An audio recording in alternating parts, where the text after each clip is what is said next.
আসসালামু আলাইকুম কৃষক বন্ধুরা, আশা করি সবাই ভালো আছেন। আপনাদের দোয়ায় আমরাও ভালো আছি ইনশাল্লাহ। দেখতে পাচ্ছেন নাটোরের লতিরাজ বাড়িওয়ান কচুর জমি। ডাগুর পরিষ্কার, লতি কাটার পরে লতি আবার কাটার সময় এসে গেছে ইনশাল্লাহ। আজকে পানি দেওয়ার কারণে লতিগুলো দেখা যাচ্ছে না। গত ভিডিওতে দেখাইছিলাম লতি কাটার পরে গাছের অবস্থা। পানির নিচে অনেক লতি আছে, এখনো দেখা যাচ্ছে না।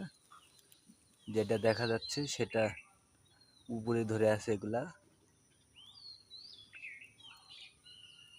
এর আগের চ্যানেলে 3 মণ উঠছে। এবার শনিবারে আবার কাটবো ইনশাল্লাহ। আল্লাহ যদি কোনো আবহাওয়া ভালো রাখে তাহলে শনিবারে কাটবো।